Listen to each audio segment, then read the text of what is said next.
conferences, young Gen Alphas talking on the stage about what they are building. So Gen Alpha is building products these days, not Gen Zs. People are talking about working hard with Gen Zs. Beat Gen Alphas. I'm raising one at home, so I know what it is. All right. So now that I have your attention, let me introduce the rest of the panel members and welcome them. One of the panel members, my good friend Raakesh, couldn't make it. So we do have a surprise panel member I'm adding on in the last minute. Thanks to him, he agreed. And he grilled me long back, and I know what he's made of. So I'll make sure he brings his best here, right? So that's what I'm looking forward to. Let me first bring my good friend Mithilesh, who is also the Zero Trust architect at Netskope with close to 2 decades of experience and some phenomenal job across various OEMs. So Mithilesh, hello. I'll let them introduce more about them in the very first topic point. Right. Let me introduce another friend I'm meeting for the first time, but I've heard a lot about this product, and as a customer, as a CISO, as an operator, I use the product and I very much admire this product. Right. So Pons is working with Jumpcloud right now, but he also told me he's a long timer with Cisco and done some phenomenal work across various large OEMs. Pons, most welcome. Thanks a lot for joining us. Okay, now here is a surprise panelist, right? So I'll not introduce him. If I say something wrong, I'll be grilled. He's my former boss as well. So I'll let him introduce himself. Most welcome, Veera Venkatesh.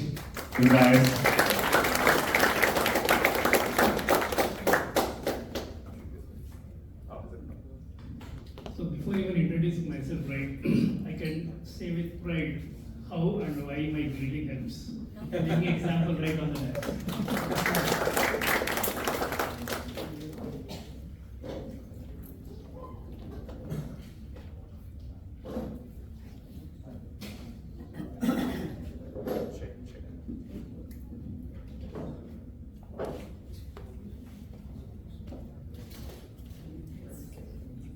Check. Yes. Okay. So I have some bass voice which will make sure you will not sleep. Okay, and unlike other panel moderators, I'll make sure to spot check if anyone is sleeping in my panels. That's my style of doing it. And I have a record of not letting anyone sleep in my panels. Are you with me, guys? Yes. Alright. So how do I do that? It's not by making spot checks. I basically engage with the audience. I engage with bringing something best from the panel members, right?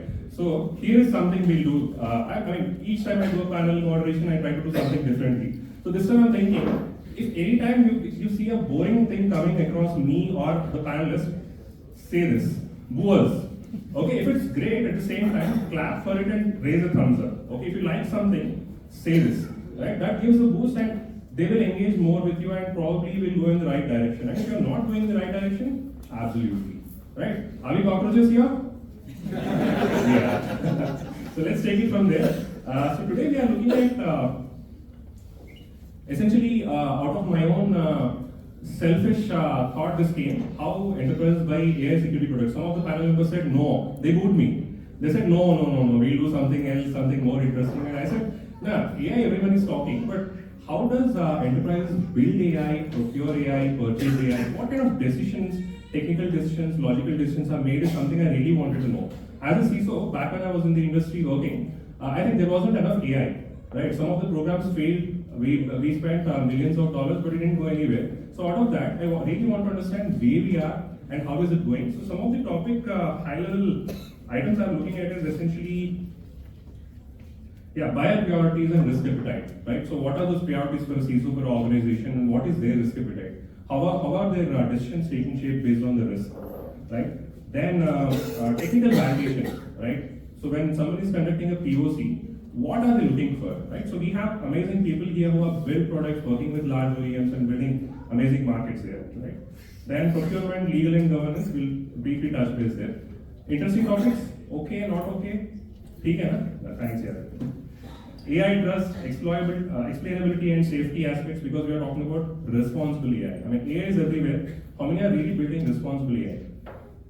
Example, in an organization, I work with a large e-commerce, not so well known, called Flipkart. So I work there, and there people are building agents like left and right. Everyone is deploying an agent, right? At the end of the day, there is a lot of junk in the organization, but productivity is going nowhere, right? So we'll need to touch base on that. Future of AI security buying, right? So those are the things. We'll get started with maybe quick intros across some of the phenomenal work that they have done in the recent past, how the evolution of AI they have seen in their organizations or something they worked in the past is what I want to bring the best. Maybe we'll start with Pons, please. Yeah, just a quick intro. I'll keep it very short. Roughly about 30 years of experience in security. Hope you can hear me. I don't think you're on mic. Can you hear me? Last row will have probably. Can you hear me? Yes. Okay. Beautiful. So I have close to about 30 years of experience in security. Like Divakar beautifully said, when I started career, the cybersecurity used to be a fun. I cannot even explain to my colleagues or my parents like what I'm doing because I used to do a packet introspection, right? So you know what I'm talking about. Now even kids are talking about what is hacking and people are talking about how to safeguard, right? That's my experience. So what I'm passionate at this moment, I'm not a techie at this moment. I'm curious about how to make the complex security topics simple for the customer and for my internal folks. That's what I do at this moment, to keep it simple. Because the industry is like a loader with tons of acronyms, tons of jargons, just to confuse you. I'm being the product guy building products. I hate to use any acronyms and jargons. That's the fundamental risk, and that creates more risk than hackers to the security landscape. That's my personal belief. That's what I am observing. Absolutely. So this sounds like 40 years of complicated things and we are trying to simplify now. That's right. Yeah. Mithilesh, over to you. Yeah, that was nice, as you were saying around the Gen Z, right? I still feel like we are the Gen Zs of the IT world, right? By half. We are not that old yet, right? It's just that we are in the IT probably versus the life, right? Good journey so far. I've been into using the product and building it, and now meeting the customer and trying to see the pain point that they are facing and how we can solve that, right? So I've seen that journey in the last two plus decades.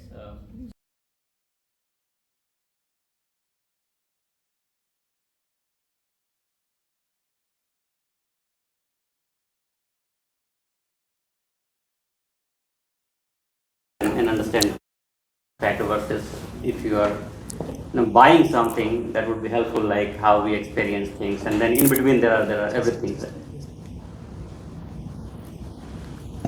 Is it okay? Yeah, now it's good. Okay. So we'll go through the journey and see how it goes. Venkatesh. Hey, thanks folks. First and foremost, great opportunity to be here. Thanks for Nokia, AISEC community, and definitely Divakar for always bringing surprises. Not at the last moment. Oh, I have a bag. Good. Myself, Veera Venkatesh, over 26 years of software experience, building and delivering products, all along in product, and a common thread throughout my career has been security. So worked with both startups as well as bigger enterprises. I'm also a AISECCO alumni. Good to be here with another alumni. What do I bring to the table here, right? So as I said, security has been a common thread. So as a builder, building with security in the mindset, right? So not as a bolt on, but rather first principles. Do whatever you do with all the secure SDLC, right? These are all things that came as acronyms, as you were rightly saying, right? People started giving names, what we have been always doing, which is good. Gen Zs and Alphas probably need those acronyms to be able to associate. We have been doing those. And great topic, Divakar, right? Because I've seen during my conversation with multiple leaders and enterprises, many are doing for the sake of doing. FOMO, right? Hey, their leadership is asking, why are you not doing AI?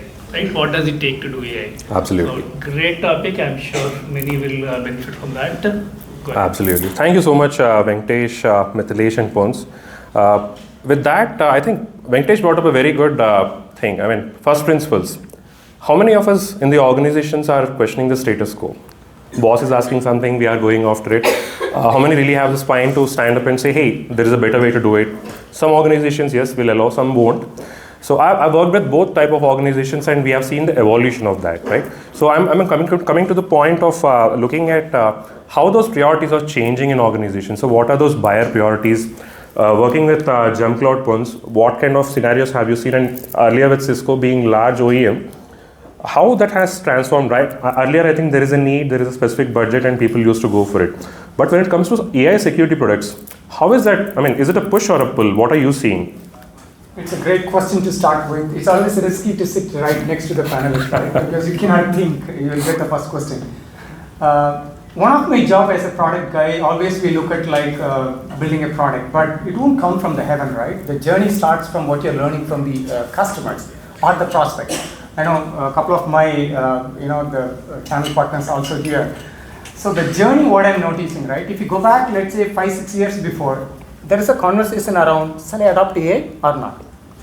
Now the conversation is completely different because I interact with a lot of global CISOs on a day-to-day basis. That's my job. A lot of them saying like, Pons, I have no choice whether I can adopt or not. It's already getting adopted. I have no idea. Right? Mm-hmm. It's not a question of whether can I or I cannot. No, it's already getting adopted. So now, as a CISO, meaning my buyer, what I'm concerned about, it's already happened. Right? It's already happened. I have no choice. So the buyer worried about how I can reduce the risk exposure that I'm going through. That's the bigger thing. It's no more about AI or without AI. It's already done. So that's the bigger challenge they're all looking at. And the other problem, what they cannot stop. It's like everyone know about the benefit of AI, beginning they're all charged to increase the operational efficiency. That's happening. So the CISO cannot say, hey, no. He has no choice. Yeah. Sitting in a board, you cannot say, I don't want these productivity gains, right? There's no choice. Imagine the kind of a tension it creates. One side, business wants to increase the efficiency, and this guy CISO keeps saying, reduce the risk, reduce the risk. We cannot take a trade-off. That's the interesting part I'm noticing. That's a beautiful time to be in, by the way. May I add? Please, Venkatesh. Great point, Pons. But also want to say that we should not be in a position to respond or react. Rather, you rightly said, right? So, what is customer asking? Even before customer comes and asks, the seed of thought should have already come into our leadership, to ourselves. Hey, even before customer comes, we should be ready. We should go in front of the customer and then say, hey, let's do it this way. I see that based on my telemetry, I see these are the pain points, and then I am going to solve this for you. Then that brings in delight as well, not just compliance, not just meeting the checklist item, but also we are gaining their trust and also increasing the business proposition. That's right. That's right. Yeah. Mithilesh, a quick question to you. You are at the intersection of creating a lot of data security using your own OEM. What kind of shift in the adoption, AI adoption that you are seeing? It's a traditional data security, DLP is what I personally worked on Netskope long back, Forcepoint and bunch of other DLPs. So what is that shift you are seeing on the AI right now with integration into the product or the roadmap being completely AI, or what is the observation there? Yeah, I mean, see what Pons were bringing, right? The concern. So if the concern was already it is in use, I think all of us are using in different shape and form, right, within the company. So this is very, very beginning point of the discovery part, right? So as a CISO or as a CISO organization, you have to make sure that you know what is being used, right? So that's the very, very niche or very starting point. Discovery is the starting point. So if you are building something, let's say you are building some product, are you building into the discovery zone? If not, that could be one domain, right? You help organization discover what AI component or products are being used. Until you know, how would you secure, right? So that's the one thing. Now it varies. What we see is it varies organization by organizations based on their journey. So somebody is into the discovery phase, the shadow AI, the term that we use, right? Though there are jargons, we have to bring it, but somebody is into the discovery phase, somebody is in exploration phase, right? Then they are deploying already. They are deploying either into the product they are building, or they are getting deployed by default. You are using the SaaS, right? All of us use different business applications in the SaaS. They are enabling those modules, right, in the back end. Now you had an SLA or NDA and all signed for something solving the problem on the business case X that was not AI enabled. Now, the moment they add that backend things, you are not aware, that is another risk point. So, if you are building something helping companies discover the supply chain journey around the AI, which is more riskier, is another area of building something, right? So, similarly, so based on the journey, since we sit in the middle, I mean, just not talking too much around the Netskope, anything between your machine or client versus the application, we sit in between. So, we have the visibility part of like which organization is in what kind of points, and then we kind of enable them. If you want to discover the AI aspect of it, you want to secure it, north south, you want to secure the east west, right? So, and then different product comes in between. So I would say it's the journey, and then that expectation varies, but happy to go in the use case wise when we talk more. Got you. No cap, it's all Delulu.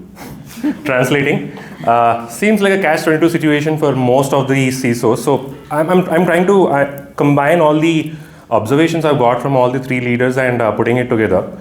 I think every CISO is in a situation where he needs to balance the risk and also see how the AI adoption of an organization will move forward, right? Disregard of what the productivity look like, the end goal looks like, every board wants to use AI. That's where exactly we are. Agree with me?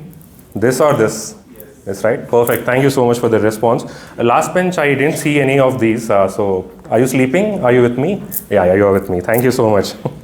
Quickly moving on, I want to focus on, from a security standpoint, while a lot of AI adoption is what we are looking at, from a security standpoint, are we looking at saving the time, decreasing the resources, or efficiencies, increasing the efficiencies? What is a major focus from your observations? Maybe Venkatesh, I'll start with you. I actually bring in a different access to it. You mentioned about savings, right, or improving productivity. But what is security at the ground level, right? You have a triad, CIA. Absolutely. Right? If either... let me ask a question to the audience here. How many of you know CIA? I intentionally said acronym. Okay, few hands. You don't feel shy. I mean, I'll not ask you what is meant by CIA. I'll not ask you abbreviation and define confidentiality, integrity, and availability today. You can go home and learn about it, but have you heard the term is what I want to focus on? Okay, a lot of them heard. Thank you so much, please. Great. So, the first lens to always put, at least to me, at the heart is, am I bringing in AI for any of these three pillars? If I'm bringing it for all three, awesome. Then these improvements of optimizations, time, performance, etc. are all bonuses for me. They are add-ons. So that's why even when in my intro I said, right, these should be driven by first principles, not bolted on. So that should be the lens always. Got you, Venkatesh. Can I add an interesting Please go ahead. If I hear your question, like, is it really adding value? Is that your question? I'll take a simple example. We are talking about Zen, Zs, and Alpha, right? Whenever you get an offer letter, typically your relatives and your parents will ask the question, how much you're getting, right? Let's say 100 rupees. But if you really ask me, is it really, represents a value? I'm taking a pause for a reason. Imagine a situation, I'm going to tell you I'm getting $1 billion as a package this year, for example. Is it really representing my value? It's a partial information, correct? Because you should ask the question, how much is your loan debt you have? If my debt is basically $1 billion plus 10, technically I'm a beggar. Right? The same analogy applicable to AI. Okay, AI is increasing the productivity by, let's say, 100%. Okay, how much you are paying? No, my company earning $100 every year.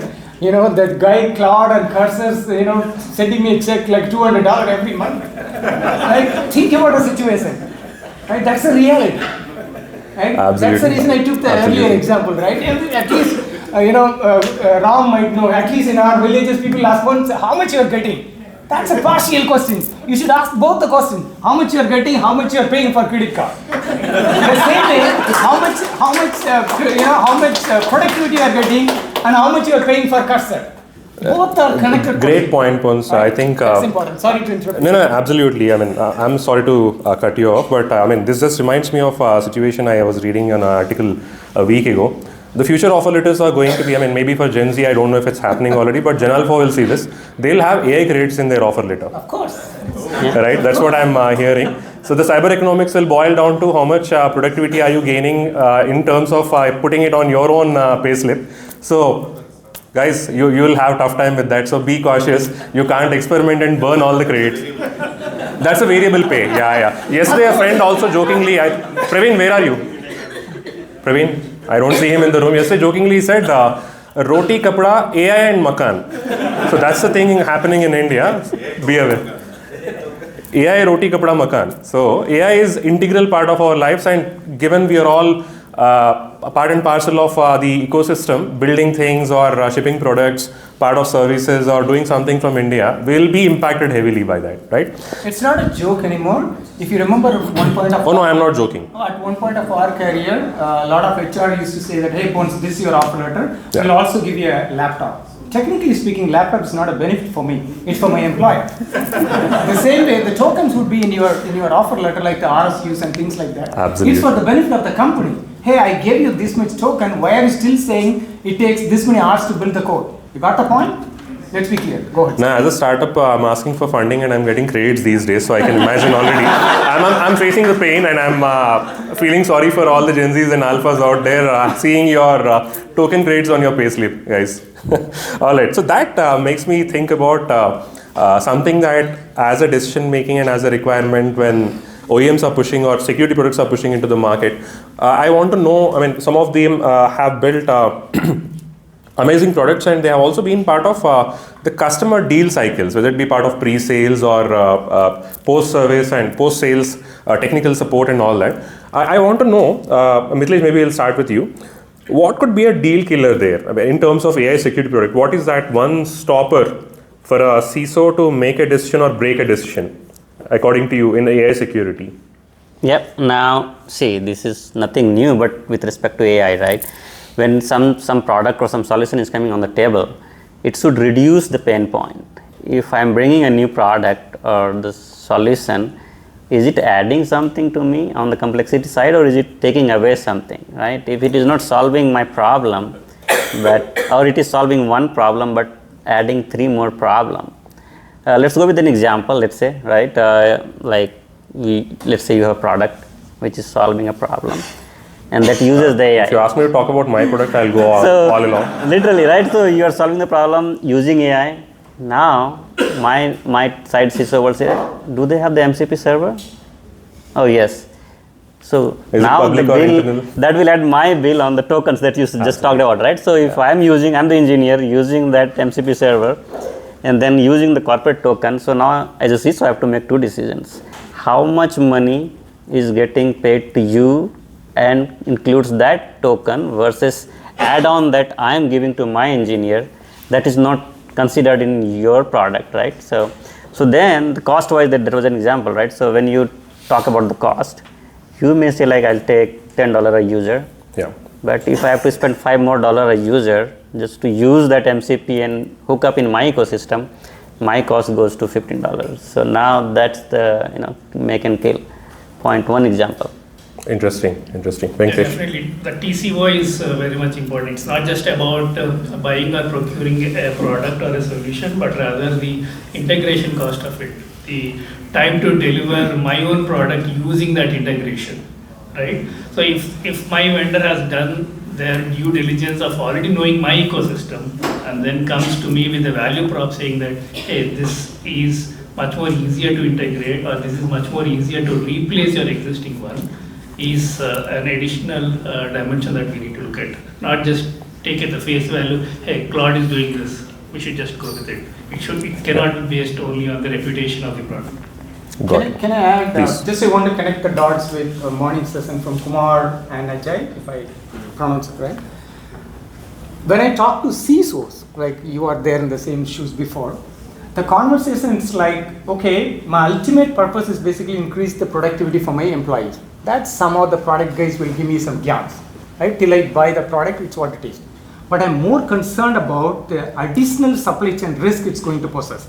I think you beautifully mentioned, hey, you guys are deploying some black box, some AI automation, it's going to increase X percentage productivity benefit. That's what the product guy is saying. But imagine a situation which is going to increase the supply chain risk tomorrow, which the product guy typically don't talk. That's none of his business. And the risk guys have to come and explain, right? Imagine a situation the risk is more and the residual risk is more. That's becoming a key conversation from a CISO perspective. And from the other side, these days I'm hearing a little different perspectives recently. I'm okay with all these productivity gains, but will this product give me a confidence, trust after 6 months for whatever the decisions it took 6 months before? That's like they're asking for a proof. After 6 months, I mean, we deploy a product from, let's say, ABC product, but 6 months later, we need to go through the audit trials. Okay, are we confident enough about the decisions taken by the tool? Can I defend? I don't think anyone have an answer these days. These are the two different flavors I'm hearing, Divakar. Thanks, Pons. I think I'll keep it up with PurpleLens. The moment I deploy and after 6 months I'll ask a CISO is the same. If it's not same, I think we have to do a better job. Correct. Absolutely, I think that makes sense. Yeah, correct. Absolutely. I think it's in the evolution. I mean, long story short, not to talk about my own product, but I think the models, the underlying tech has evolved so much that you just can't keep up with what you deployed 6 months ago, and when you look back, you will see, hey, I think I can get better efficiencies out of the latest model. Should we use it? But what are the trade-offs is what we'll look at. So that's what, as a segue, I'll use for the next topic I'm shifting gears to. So essentially, we look at the technical evaluation, the POV, POCs that industries are doing. So for some of you who did not understand POC, POE, basically you are asking a sample. If you go to any sweet shop, they'll give you a sample, you eat it, and if you like it, you'll buy it. So how is that happening in enterprise is what we'll look at. Simple enough? All right, perfect. So maybe Mithilesh, will start with you. What is a critical metric or a KPI that organizations are looking at while making AI security decisions when it comes to POEs or sampling? How does that work? What is that one critical metric as per you? Yeah, sure, right. So there are multiple stakeholders, right? Now we are talking about the CISOs, but CISOs are not the only decision makers. Absolutely. Right, so they expect, they have a different expectation on the business side. So the application or the business owner has a different expectation, as we talked about, right? How much it improves on the productivity side, and then they want to see that some proof, like in the POV journey, how you are helping something that takes like, as of today, 24 hours, how are you helping them into like 2 hours journey? Obviously, the finance guy looks about the pricing and the add-on cost that we just talked about. CISO is just the enabler. I mean, CISO is in the situation right now. They have to say yes, but they also have to slow down, and then they are getting screwed all the time because they have to say yes anyway, and they themselves are struggling like how much secure and how much not, right? So they're figuring out where to put the metrics. The AI aspect is such a way that there is no well-defined matrix up today, right? So all you do is just gather the data and then try to make something meaningful out of that makes to your business. So it's in the phase where you want to make sure costs are taken care of, and then buy versus build also comes into the picture, right? Every time we have a discussion like this 3 months down the line, Anthropic new version comes, new cloud version comes. What we are evaluating right now seems obsolete, right? So then there are these feeds coming into, like the example, like will this be relevant another year, right? Will this be overshooting the cost versus the benefit that we get?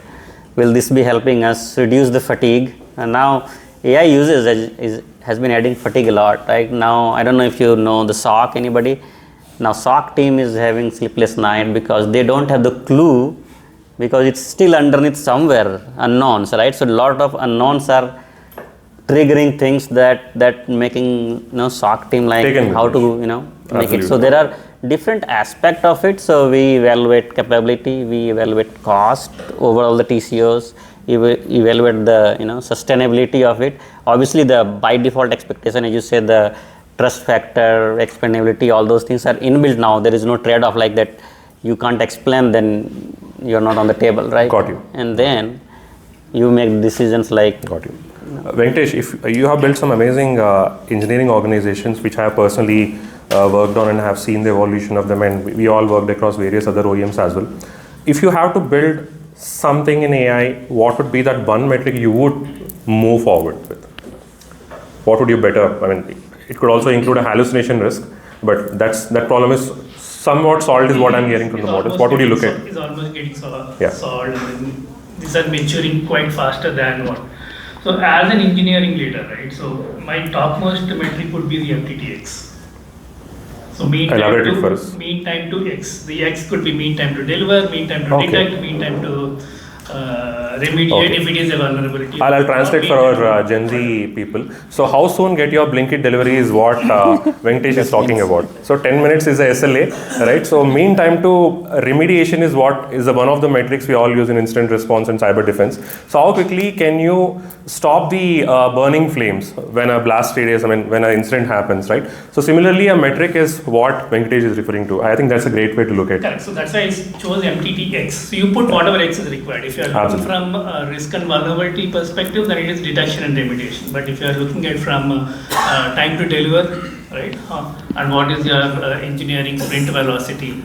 So these are the key metrics that would drive from the engineering one.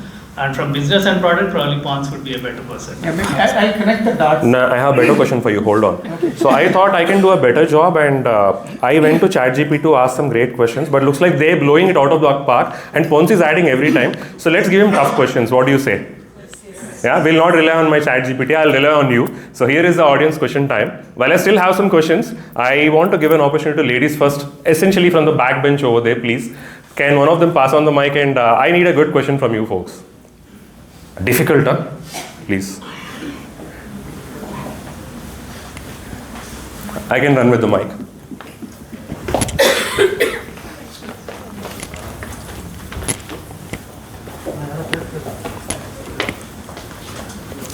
Yeah, questions? No questions? Don't tell me. You'll not get your pay slip. No, you won't get your token. Yeah, that's the next thing. I represent for them, okay. When you mentioned about... I said ladies first. Go ahead. I'm just kidding. No, you mentioned about the token utilization in the CV, right? And maybe Gen Z may be worried that they may ask in their matrimonial profile, bride and groom, okay, how much token utilization you are going to do. On a monthly basis. Don't you think that the pride will read it the other way, like you have nothing here? I'm just correcting my own stuff, right? So, pride might be thinking like you have nothing inside, so you're using a lot of credits. It might be But we are interpreted that lucky way. enough. Okay. We are lucky enough. Okay. Sorry. Yeah, let's move on for a question, please. Questions, anyone? No questions? I ran out of my ChatGPT tokens, man. Come on. Maybe those who are building something, they are facing some Yeah, challenges. there are some good questions coming. So I just wanted to ask about your views on the new next thing or new, like in the trending word in the market, AI bubble. So AI bubble. Okay. Question to you. Yeah, I can. What's the perspective? Maybe I'll start off. What's the perspective? Is it from an employment perspective, employer perspective? I am sure he invested in the stock market in US. Did you? exactly. See, I get it. I know why he's asking that question rather than what is the question. So I think the stock market in the US seems to be very turbulent in my opinion, and you shouldn't worry about it.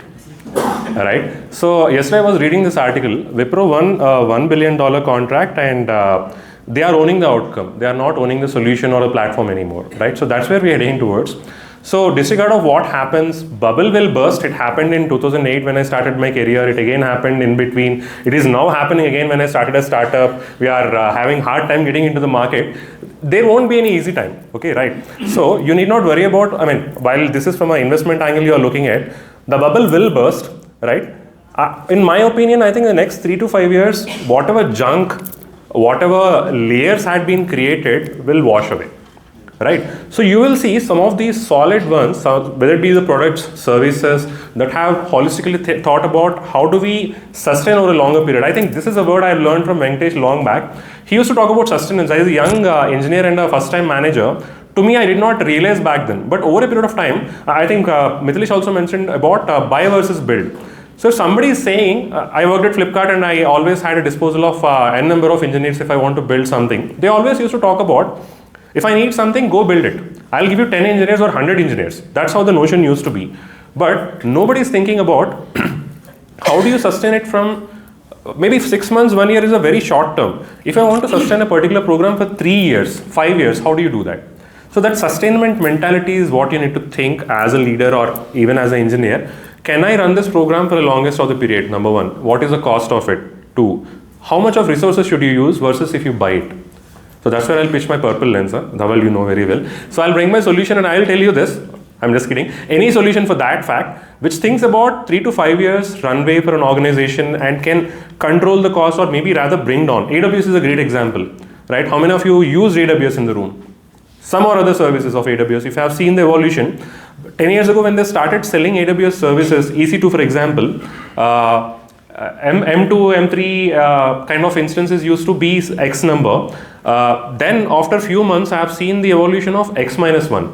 So if they could reduce the cost, that's why they are market leaders. They are there for the reason. They think really long, right? So same way, if you're looking at a particular platform or a solution or whatever you're building or working on, think long term, think about sustainability beyond some of these metrics. I think that will sustain. And by the way, coming to the investment part of it, I think three favorites, Anthropic, OpenAI and SpaceX. Invest in all three. One will live for sure, the other two will wipe out. The one will take care of 100x for you. That's my bet. I'll just add on, right? I have 10% in the IT and the tech sector, and I'm not withdrawing. So hopefully that gives something. Absolutely. They recently went IPO, so time to remember. Thank you so much. Maybe we'll take the next question. Can I give him a please go ahead, Pons. flavor? Because a lot of Gen Zs and Star. Sorry, there is nothing called Z, Gen Z. Oh, is it? Sorry. I'm pretty old. Sorry. So, to answer your question, I think you rightly mentioned, I'll take a simple analogy. Tired of talking about security acronyms. After every flood, even though flood is dangerous, right? It cleans the surface, but it creates a beautiful opportunities. I went through a lot of things from 99, 2000, all the A to Z.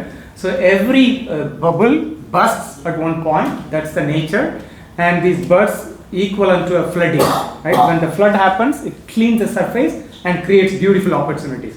It's all about how well we are prepared to manage the change. That's very important. Sorry to hold you. No problem. Please. Hi, good afternoon. Right now, if you see the trend in the product companies, right, every product are consolidating their services or products. Right? So how is security aspect changing around it? Also, along with the integration of AI in this suites of products. Like earlier, it was more of a custom product. You have one product, and it is not. There might be integrations, but not tightly coupled integrations like we see today. Like if you see the Google suite, right? It has everything: Gmail, your photos, or everything. So how the security aspect changed around it from the product perspective, and also when you integrate AI in future for better analytics or better performance as such, like how the roadmap looks like. Thank you. I promise that's a tough question and I'll not take tough questions, only easy questions. I'll let the panel answer it, but I definitely want a next question from the lady in the house. I'm telling you, prepare your question, I'll come back to you.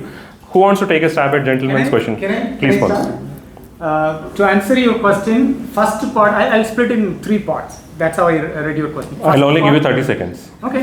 First part, just kidding. The convergence is going to happen. I'm not joking. At one point, if you remember the people who started, CLI was the word. CLI was the word. Command line interface. Yeah, okay. oh sorry. Command line interface. There is no GUI, there is no buttons and things like that. Absolutely. That's how most of us started our life, right? How many remember CatOS? Yeah, the same thing will happen again, but now it's called a prompt interface. Prompt engineering. So the integration is going to happen. Absolutely. Why? Now I'm connecting with the security part. That's what we are discussing in the break, right? Let's imagine the situation: you have one security control, other security control from other vendor, another security control from another vendor, 3 vendors. If these people cannot talk to each other, better you keep the door open. We agree? So the integration is going to happen, whether we like it or not. Third part, when you talk about AI adoption, it's no more adoption, it's going to be a part and parcel of the conversation.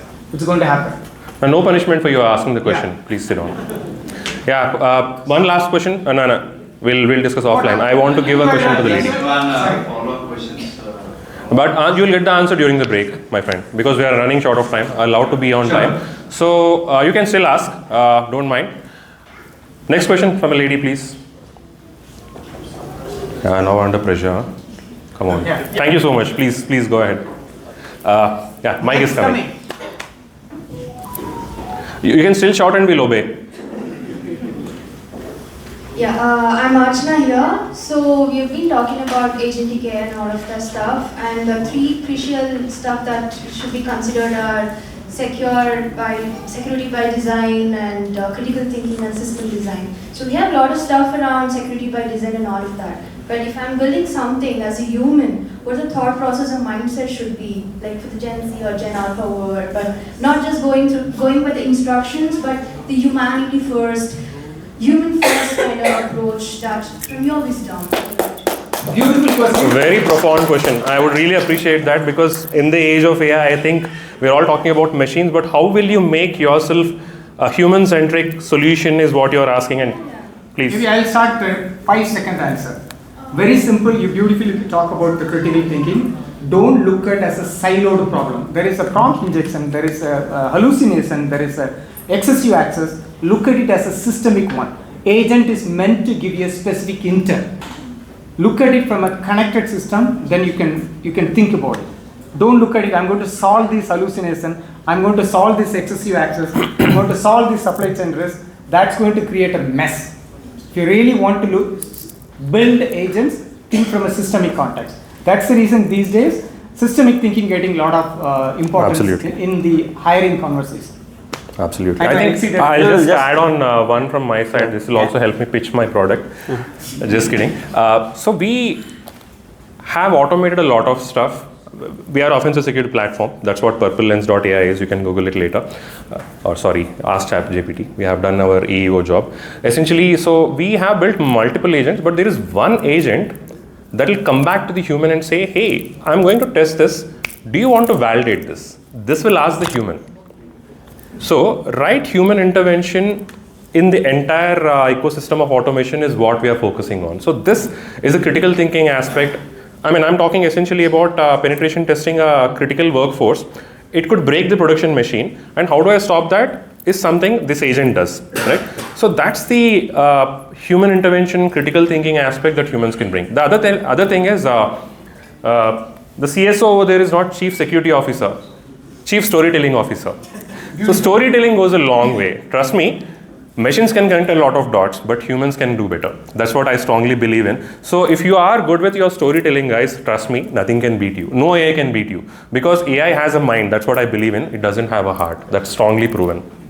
Okay? So if you want to go beat AI, this is one department that will not change forever. I'm betting on it. So be good storytellers. Even though we as a human have a lot of, jealous about others, only I can empathize you. Only you can empathize me. The damn AI agent cannot empathize me. Let's be honest. Yeah. It's very simple. And please don't waste tokens on apologies. All right, I'll quickly move on. Hey, thanks a lot for asking that question, Archana. Really appreciate it. Please. She rightfully take the mic. Thanks, Archana. She actually rightfully created a good segue for us about the responsible AI and the human in the loop. Go ahead. Yeah, I was just trying to say that yes, rightfully touched upon the need for human in the loop and then the responsible AI aspect of it. But that's already heading. I know that would come. That's why I wanted someone to wake up and ask the question. People are sleeping. We have to always have the companion, right? So AI is the companion. Absolutely. So if you are building or making something with that mindset, this will continue. Now, with that, in the interest of time, I'll quickly move on to the last topic that I want to. I'm skipping some. You have a question? Okay, just give me 5 minutes. I'll close this and we'll be with you. Responsible AI. So trust, safety in the AI is what I want to switch gears to. So where should be AI allowed and where shouldn't be allowed? From a security standpoint in an organization, what is that thing, Mithilesh? If you want to possibly focus on beyond your own OEM, where would you have AI within the security realm and where do you don't want? Yeah, right. So there are so it starts with like data classification, probably like in our own life, how much I want to share here versus with my family. So for classification, you don't want to use AI? No, so you have to first identify where, to even identify where you want to use or where you don't want to use, you need to understand. Board wants everywhere. Yeah. I mean, probably they won't work that way. Like, for example, let's say you have IP. I mean, when you start using the common concern, right? What is the key concern before you start even leveraging the AI? Is like, is model going to be trained on my data or not, right? I mean, enterprise always says no. So the conversation, we are building some product to me and say that I want to learn from your, I won't allow even getting into the door, right? So that's one part. Absolutely. Now, within the enterprise, then you have different aspect of like, okay, I want to allow something, and that's why I was talking about the journey. So I'm in the journey in the phase where it's the inline versus the out of band, right? So I may not want to allow inline if I'm into the journey into like exploration. But if let's say I start with a product which gives me the analogy of like, okay, I want to reduce the SOC events by like 70%, I will allow them. But if my business is like Flipkart, for example, right? If you want to be in the inline Flipkart and then make decision before allowing my connections to open the site, that's when I make the decision. I think you brought up a great point, Mithilesh. How many of you understand IP, intellectual property? Heard that word, right? So that's what Mithilesh is referring to. You don't want to train your AI on some of the secrets, critical aspects, USPs, IPs of your organization. Source code is one such IP, right? So you don't want to put AI to that, right? Venkatesh, over to you. Not just your own IP, but also without consent, not even your customer data. Absolutely. Right. Try that and you will be sued in US, huh? No, forget. See, nothing should be done for this fear factor, right? You can basically go back to your first principles again, right? Absolutely. So what are the different guardrails that you are going to put in? But in order to put the guardrails, you need to know the fence, right? What is your fence? Which is again the first principles of security. First, define your boundary. What is your perimeter within which you are operating? And then you identify your ingress and egress, and what kind of data is coming in, what kind of outcome is to be generated from that. If you put your lens on those, you don't have to stress on what should be allowed, where should it be allowed. Those will evolve organically, automatically. Absolutely. I think he brought up a very good point. I personally follow this. Any unwanted applications, any unwanted junk on your systems, laptops, don't install them. If you're not using a particular app for more than few number of days, remove that, because most of this is used for the data mining or training their own engines on your data, right? So treat your data as your personal belonging and don't give access to this. Least privilege principle, wherever you need not have a superior access or admin access, cut down the access. So these are some of the things. It's also security by disguise, right? So if you don't need to use it, if you don't need to publish it, don't publish it. One simple example or principle I can throw out in the room here is hiding your SSID. Yeah, so it's not, not visible, right? So you don't want to give out your SSID beyond your own devices. Anyone scanning with advanced devices will still get it, but daily, users over the phone, over the laptop will not be able to identify your SSID. That's one practice I keep doing. Pons, can I add one statement? Please. I'm perfectly okay for agents to do all the autonomous stuff. All the mundane tasks you mean? Fine, yeah. Agents is okay, or AI is okay for doing automated tasks. But I don't want agents to do an automated accountability on behalf of me. Accountability still should be with me. When it's doing something risky, it should check with me. That's how I would narrate. Yeah, on a lighter vein, how I put that is something breaks, you only come back to IT engineers. So accountability lies with the custodian. So nobody can fix it. I totally take it. I don't want it to be automated. Absolutely. I want it to be done by me because I am accountable tomorrow. Thank you so much, folks. You have been amazing panel and unraveled a lot of things.